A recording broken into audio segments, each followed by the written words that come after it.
बेटा क्या आप जानते हैं इंडिया में आज भी बहुत से ऐसे एस्पिरेंट्स हैं जो नीट एग्जाम का मतलब समझते हैं एमबीबीएस। उन्हें लगता है कि अगर आपने नीट क्वालिफाई कर लिया तो आपको एमबीबीएस में एडमिशन मिल जाएगी और उनका सिर्फ एक ही सोल पर्पस होता है, वो होता है एमबीबीएस। अगर उन्हें एमबीबीएस ना मिले तो उन्हें लगता है हम नीट में फेल हो चुके हैं। मेरे कहने का ये मतलब नहीं है कि एमबीबीएस एक अच्छा कोर्स नहीं है या आपको एमबीबीएस के लिए एम नहीं करना चाहिए, बिल्कुल करना चाहिए। लेकिन ये भी एक रियलिटी है कि एमबीबीएस सबको नहीं मिल सकता। सभी बच्चों को एमबीबीएस कॉलेज में एडमिशन नहीं मिल जाएगी, सभी बच्चों को गवर्नमेंट कॉलेज में एडमिशन नहीं मिल जाएगी। तो ऐसे में बच्चे कई बार हताश हो जाते हैं, बहुत ज्यादा परेशान हो जाते हैं जब उन्हें लगता है कि यार हमें एमबीबीएस नहीं मिला, इसका मतलब हम फेल हो गए, अब हम कुछ नहीं कर सकते।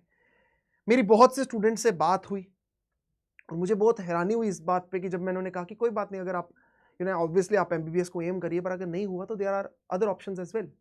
तो वो परेशान हो गए, बौखला गए कि नहीं नहीं सर एमबीबीएस नहीं तो फिर क्या। इसलिए मैंने आज का टॉपिक चुना है कि अगर एमबीबीएस नहीं तो क्या। मैं आज आपको बताऊंगा कि कितने सारे मेडिकल अल्टरनेटिव्स हैं आपके पास, बहुत अच्छे करियर ऑप्शंस हैं। मैं आपको बताऊंगा कि नीट के अलावा भी कितने अच्छे अच्छे एंट्रेंसेस हैं जहां आप दे सकते हो और कितने अच्छे अच्छे करियर ऑप्शंस आपके पास अवेलेबल है। तो प्लीज इस वीडियो को लास्ट तक देखिएगा, आपके लिए बहुत ज्यादा इंपॉर्टेंट वीडियो होने वाली है। और इस वीडियो को ज्यादा से ज्यादा शेयर करिएगा अपने कंपेनियन के साथ, अपने दोस्तों के साथ, जिन्हें ये जानने की ज़रूरत है कि नीट के अलावा भी आपको क्या क्या चीज़ें जो है वो आप एम कर सकते हो, या नीट में अगर कहा जाए तो कौन कौन से कोर्सेज हैं जो आपको बहुत अच्छा करियर प्रोवाइड कर सकते हैं। तो आइए फटाफट से जानते हैं कि आपका एमबीबीएस के अलावा भी कौन कौन से कोर्सेज हैं नीट में जो कि बहुत ही एक लेविशिंग लाइफ आपको दे सकते हैं। तो फटाफट से देखते हैं। बेटा अगर सबसे पहले बात की जाए तो मेडिकल अल्टरनेटिव्स में आता है आपका बीडीएस डेंटिस्ट। आप जानते हैं बहुत अच्छा एक करियर ऑप्शन है। आप क्लिनिक अपना चला सकते हैं और एक प्राइवेट प्रैक्टिस में बहुत अच्छा अर्न कर सकते हैं। बीएमएस आयुर्वेदिक मेडिसिन की जो सर्जरी। बीएचएमएस में आ जाएगा होम्योपैथी में, ये भी बहुत अच्छा है। वेटनरी में जिन्हें हम एनिमल डॉक्टर्स भी कहते हैं, बहुत अच्छा करियर ऑप्शन है। तो ये सब भी बेटा नीट के थ्रू मिलते हैं, आपको पता होना चाहिए। जो बच्चे काउंसलिंग कर रहे हैं आप उनसे भी पूछ सकते हैं। ठीक है बेटा। इसके बाद आप आ जाते हैं बीएससी नर्सिंग। अगर आप नर्स बन जाएंगे किसी रेप्यूटेड डॉक्टर में अच्छे में, तो बहुत अच्छी सैलरीज आपको मिलेंगे, बहुत अच्छे पर्क्स आपको मिलेंगे। तो ये भी एक बहुत अच्छा कोर्स है। BSc in psychology nutrition. बेटा आप जानते हैं आज के एरा में न्यूट्रिशन की क्या वैल्यू है, हर कोई न्यूट्रिशनिस्ट के पास जा रहा है, अच्छी डाइट प्लान्स बनवा रहे हैं। तो वो कौन बना के दे रहा है? यही लोग जिन्होंने न्यूट्रिशन पे पढ़ाई कर रखी है। साइकोलॉजी की, आजकल ह्यूमन साइकोलॉजी पे बहुत सारी स्टडीज हो रही है। तो यहाँ पे भी एक बहुत अच्छा करियर ऑप्शन आपके लिए हो सकता है। इसके अलावा जो पैरामेडिकल के कोर्सेज जैसे फिजियोथेरेपी, हर किसी को घुटने में दिक्कत आ रही है, ओल्ड एज में पीठ में दिक्कत आ रही है, वो फिजियोथेरेपिस्ट के पास जा रहे हैं। एथलीट्स लैक्स में पे कर रहे हैं फिजियोथेरेपिस्ट को टू स्टे फिट। तो एक बहुत अच्छा कोर्स है, एक बहुत अच्छा करियर ऑप्शन है। और इनके भी कॉलेजेस में नीट के थ्रू ही एडमिशन होती है, नीट के एग्जाम के थ्रू ही। तो ऐसा नहीं है अगर आपको एमबीबीएस नहीं मिला तो सब कुछ खत्म हो चुका है। कुछ बच्चे तो इवन हताश होकर कुछ गलत स्टेप्स भी उठा लेते हैं। बट आप देखो कितने सारे कोर्सेज हैं, कितने सारे कोर्सेज हैं। और मैं गारंटी के साथ बोल सकता हूं कि अगर आप इनमें मेहनत करेंगे तो एक बहुत बेहतरीन भविष्य आपको मिलेगा, बहुत बेहतरीन लाइफ आपको मिलेगी। एंड कुछ कुछ केसेस में मैं कह सकता हूं इवन एमबीबीएस डॉक्टर से भी ज्यादा अर्न करोगे आप, अगर आप अपनी प्रैक्टिस में माहिर होगे, अगर आप अपने पढ़ाई अपने अच्छे तरीके से की होगी। तो ये सब आपके कोर्सेज आ गए, आपका आगे मेडिकल अल्टरनेटिव यानी कि नीट में ही और क्या क्या कोर्सेज हैं जो आपको मिल सकते हैं। ठीक है बेटा। इसके बाद अगर हम लोग बात करें, इसके बाद हम बात करते हैं कि सर ऐसे कौन सी एंट्रेंस है। मान लो आपको कॉमनली अगर आपका नीट का ही एंट्रेंस अगर आप नहीं क्रैक कर पाए या नहीं हो पाए, तो ऐसे कौन से एंट्रेंस है जो एक मेडिकल एस्पिरेंट जिसने 12th में पीसीएमबी या पीसीबी रखा हुआ था, वो कौन कौन से ऐसे और एग्जाम्स हैं जिनको टारगेट कर सकता है। अगर हम बात करें ऑब्वियसली सीयूटी का नाम सबसे टॉप पे आता है। सीयूटी में आपको जो रिनाउंड कॉलेजेस हैं बीएससी के लिए, बीए के लिए, जैसे दिल्ली यूनिवर्सिटी हो गया, यहाँ पे आप एडमिशन ले सकते हो। Botany honours, zoology honours. या अगर आप सोचते हो कि मैं बीए के कोर्सेज में मैं एक अलग पढ़ाई करना चाहता हूँ, मैं हिस्ट्री स्टडी करना चाहता हूँ, मैं इकोनॉमिक्स स्टडी करना चाहता हूँ, ज्योग्राफी स्टडी करना चाहता हूँ, तो भी आप यहाँ पे सीयूटी का एंट्रेंस दे सकते हो, क्योंकि सिलेबस तो सेम है नीट जैसा ही, उसमें भी वैसा ही आएगा। तो आप अगर आप नीट की तैयारी कर रहे हो तो आपको सीयूटी में ज़्यादा दिक्कत नहीं आनी चाहिए। इसके अलावा एमएनएस मिलिट्री नर्सिंग सर्विस का जो एग्ज़ाम होता है, इसमें नीट का भी स्कोर थोड़ा सा कंसीडर होता है, लेकिन इसके बाद इनके और बहुत से राउंड, आपका मेडिकल राउंड होगा, आपका एक इंटरव्यू भी होगा, एक इनका अपना छोटा सा टेस्ट होता है वो भी होगा। तो आपको आर्मी में या डिफेंस में नर्स की सर्विस देने का मौका मिलेगा। एक बहुत ही रिप्यूटेड जॉब होगी आपके लिए और बहुत अच्छे पर्क्स प्रोवाइड किए जाएंगे, ऑफिसर स्टेटस आपको दिया जाएगा और एक अच्छी सैलरी। तो ये भी एक बहुत अच्छा ऑप्शन है, बहुत से बच्चे इसके लिए भी ऑप्ट करते हैं। एम्स में जो बीएससी नर्सिंग है बेटा, उसका तो एंट्रेंस अलग है। तो एम्स से अगर आप बीएससी नर्सिंग कर लेंगे तो एक ना सिर्फ एक सोशल स्टेटस आपको अच्छा मिलेगा, बल्कि एक बहुत अच्छा करियर पाथ आपका बन जाएगा। ठीक है बेटा, तो ये भी आप एम कर सकते हो। पैरामेडिकल एंट्रेंस एग्जाम भी होता है एम्स का अपना अलग से, तो किसी बच्चे को अगर नीट नहीं उसका हो पाया है तो वो इनको कर सकता है। ये भी इसमें बहुत अलग सी हेल्थ स्ट्रीम्स में आप जा सकते हैं, रेडियोग्राफी वगैरह, तो आप एम्स से जाके उसकी पढ़ाई कर सकते हैं। क्योंकि आजकल आप देख रहे हो मेडिकल लाइन में डिफरेंट ऑप्शंस बहुत ज़्यादा एक्सप्लोर किए जा रहे हैं और लोग बहुत अच्छा अर्न कर रहे हैं, लोग बहुत अच्छा करियर बना रहे हैं उसमें। तो प्लीज़ आप इन सब चीज़ों को भी ज़रूर ध्यान में रखिए। ICAR का जो Indian council of agriculture research, India एक एग्रीकल्चर नेशन है, तो हम एग्रीकल्चर में अभी भी इंडिया को बहुत रिसर्च की ज़रूरत है। तो वहाँ पे अगर आप पढ़ाई करेंगे, अपने मेडिकल की पढ़ाई कर रखी है, तो आपको बहुत अच्छा लगेगा कि आप रिसर्च में कितना आगे बढ़ पा रहे हो। आगे में आपको यू नेवर नो किस पोजीशन तक आप पहुँच सकते हो। एग्रीकल्चर मिनिस्ट्री में आप एक बहुत अच्छी पोजीशन तक पहुँच सकते हो। तो ये भी एक बहुत अच्छा करियर ऑप्शन है आपके लिए, आप इस एंट्रेंस की भी, क्योंकि ये सब जो है इनका सिलेबस कहीं ना कहीं नीट से मिलता जुलता ही है। ये इनका सिलेबस बहुत नीट से मिलता जुलता सिलेबस है, इसलिए अगर आपने नीट की तैयारी की है तो ये एंट्रेंस की तैयारी करने में आपको बिल्कुल भी प्रॉब्लम नहीं होगी। अगर हम लोग आइसर की बात करें, आइसर एप्टीट्यूड टेस्ट, ये आइसर जो है बहुत ही रिप्यूटेड इंस्टीट्यूट्स हैं रिसर्च के लिए। तो अगर आपका रिसर्च में शौक है, अगर आप चाहते हैं कि ठीक है यार मुझे आगे पढ़ाई करनी है, मुझे रिसर्च में कुछ करना है, मुझे स्टडी करने हैं एनिमल टिश्यूज़ के बारे में, प्लांट्स की अलग अलग स्टडीज़ मुझे करनी, तो आप लोग आइसर में जाएं, वहाँ पे आपको बहुत अपॉर्चुनिटीज़ प्रोवाइड की जाएंगी। तो इनका अपना एक एप्टीट्यूड टेस्ट होता है, वो आप क्लियर कर लेंगे तो भी आपका इन इंस्टीट्यूट्स में एडमिशन हो सकती है, जो कि बहुत ही अच्छा करियर ऑप्शन है। नेक्स्ट की हम लोग बात करें, यहाँ पे integrated BSc plus MSc courses होते हैं। ठीक है, बहुत अच्छा कॉलेजेस में आपको पढ़ने का मौका मिलेगा, इतने अच्छा एक्सपोजर आपको प्रोवाइड किया जाएगा। अगर आप यहाँ पे अच्छा परफॉर्म कर रहे हैं तो स्कॉलरशिप्स भी आपको प्रोवाइड की जाएंगी।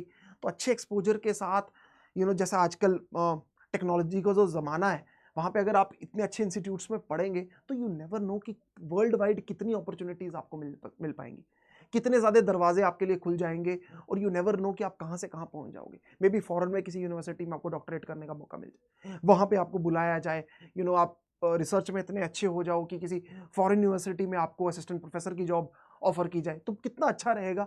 तो ये भी एक करियर ऑप्शन है आपके लिए। और ऑब्वियसली एक जेई का भी है, अगर आपने पीसीएम भी रखा हुआ है, यानी कि आप मैथ्स भी साथ में रखा हुआ है आपने, तो आप जेई का एंट्रेंस भी दे सकते हैं उसके थ्रू भी, क्योंकि आपने पीसीबी की तैयारी की होगी तो पी और सी तो आपका हो गया। मैथ्स अगर आप थोड़ा सा और प्रिपेयर कर लेंगे तो जेई के थ्रू भी एक स्टेट का अच्छा है, जो आपके स्टेट एंट्रेंसेस एग्जाम भी आप दे सकते हो इंजीनियरिंग के लिए, तो वहाँ भी आपकी एडमिशन हो जाएगी। इसके साथ साथ मैं बोलूँ तो अगर जो आपके एनआईटीज़ हैं, बहुत एनआईटीज़ में बहुत सारी ब्रांचेज है, वहाँ पे आपकी एडमिशन हो सकती है, तो वो भी एक बहुत अच्छा करियर ऑप्शन है। तो आपने देखा कितने सारे एंट्रेंसेज में आपके पास ऑप्शंस अवेलेबल हैं, तो हताश होने की बिल्कुल भी ज़रूरत नहीं है आपको। अगर आपको लग रहा है कि पता नहीं नीट नहीं हुआ तो क्या हो जाएगा हमारे साथ, हमारी ज़िंदगी पूरी उलट-फेर हो जाएगी, सब कुछ खराब हो जाएगा, बर्बाद हो जाएगा, कैसे बर्बाद हो जाएगा जब आपके पास इतने सारे ऑप्शंस अवेलेबल हैं। मैंने पहले भी आपको बताया, बट बेटा सिर्फ एक चीज़ की ज़रूरत होती है और वो होता है माइंडसेट। किसी भी चीज़ में, ये सब में मैं आपको बता सकता हूँ, लोग इतना अच्छा कर रहे हैं, इतना अच्छा परफॉर्म कर रहे हैं, इतनी टॉप पोजीशंस पर पहुंच रहे हैं, बस एक चीज़ के बदौलत, और वो है माइंडसेट। क्योंकि उन्होंने अपना मन बना लिया कि हमें इसमें ही पूरा एफर्ट डालना है। तो बेटा अपॉर्चुनिटीज़ बहुत अवेलेबल है इंडिया में, चाहे किसी भी लाइन में हो, मेडिकल में, मेडिकल के अलावा, all you need is some sort of motivation and dedication. आपको मोटिवेशन की ज़रूरत है कि मुझे मेहनत करनी है, और डेडिकेशन की कि मुझे कुछ पाना है, मैं यहाँ कुछ पा के जाऊँगा, तो ये आपको ज़रूरत है, तो ये सब आपके लिए अवेलेबल है। इसके अलावा बेटा आप जानते हैं कि इंडिया में गवर्नमेंट जॉब्स का भी कितना बोलबाला है। गवर्नमेंट जॉब्स का भी बहुत ज़्यादा बोलबाला है, हर कोई चाहता है कि इंडिया में गवर्नमेंट जॉब मिले। तो 12th के बाद आप गवर्नमेंट जॉब भी एम कर सकते हो। अगर आपको है कि चलो नीट के बाद नहीं हो पाया, फैमिली कंडीशन उतनी अच्छी नहीं है, I want to support my family, ठीक है, मैं चाहता हूँ कि मेरी अभी से नौकरी लग जाए, ताकि मैं अभी से सेविंग स्टार्ट कर लूँ और अपनी फैमिली को एक अच्छी लाइफ दे पाऊँ, तो भी आपके पास बहुत सारे ऑप्शन अवेलेबल है। जैसे कि आप एसएससी सीएचएसएल का एग्जाम दे सकते हैं, कंबाइंड हायर सेकेंडरी लेवल का जो एग्जाम होता है आपका, वो आप देख सकते हैं। यहाँ से भी आपको बहुत अच्छी जॉब आपको मिल जाएगी। मतलब ऑब्वियसली ग्रेड ए की वगैरह की जॉब्स तो नहीं, बट अच्छी जॉब्स आपको मिल जाएंगी जो आप एक डिसेंट सैलरी आपको प्रोवाइड करेंगी, आप अपना लाइवलीहुड अच्छा बना सकते हो। और ये भी तो है कि यार 18-19 साल में आपको मिल जाएगी, तो बाय द टाइम जब आप आगे बढ़ेंगे तो आपकी प्रमोशंस होंगी, तो बहुत अच्छे पे स्केल में आप लोग आ जाएंगे। तो आप गवर्नमेंट जॉब भी इस तरीके से आप एम कर सकते हैं। रेलवे के बहुत सारे रिक्रूटमेंट एग्जाम्स होते हैं अलग अलग पोजीशंस के लिए, वहां पे आप एम कर सकते हो। अगर आपको है कि नहीं मैं आफ्टर 12th ही मैं जो अपनी अर्न करना स्टार्ट करना चाहता हूं, मैं एक सोर्स ऑफ इनकम जनरेट करना चाहता हूं, तो आप इस तरह से कर सकते हैं। और अगर आप एक ऑफिसर लाइफ जीना चाहते हैं, आपका है कि नहीं यार 12th के बाद एक ऐसी गवर्नमेंट जॉब के लिए मैं सिक्योर हो जाऊं जो मुझे इतना अच्छा लेविशिंग लाइफस्टाइल दे, रिस्पेक्ट दे, फेम, सब कुछ, तो आप एनडीए जैसे एग्जाम्स को एम कर सकते हैं। अगर आपने साथ में मैथ्स रखा हुआ है, पीसीएमबी वाले बच्चों के लिए मैं बता रहा हूं कि जिन्होंने मैथ्स रखा हुआ है उनको तो डेफिनेटली ये भी एक एम बना के चलना चाहिए, क्योंकि मैथ्स आप अगर डिसेंट भी अपने एनसीईआरटी वगैरह का पढ़ रहे हो तो आपका मैथ्स एनडीए में हो जाएगा। थोड़ा अपनी पर्सनैलिटी पर काम करिए, फिजिक्स केमिस्ट्री तो आप ऑब्वियसली पढ़ ही रहे हैं, तो इसके बाद एसएसबी, और अगर ये आपका क्लियर हो गया तो आप ऑब्वियसली 3 साल जो है वो आपको एनडीए खड़ा खवासला में ट्रेनिंग होगी, आपकी 1 साल आईएमए में ट्रेनिंग होगी, और उसके बाद एक ऑफिसर लाइफ आपको जीने का मौका मिलेगा, एक बहुत ही लेविशिंग लाइफ, रिस्पेक्ट वाली लाइफ। तो ये भी करियर ऑप्शन आपके पास अवेलेबल है। तो बेटा मैंने आपको इतने सारे ऑप्शंस बताए हैं, तो बेटा इन ऑप्शंस को प्लीज ध्यान में रखना। मेरे कहने का ये मतलब बिल्कुल भी नहीं है कि आप अपनी नीट की प्रिपरेशन को ढीला कर दो।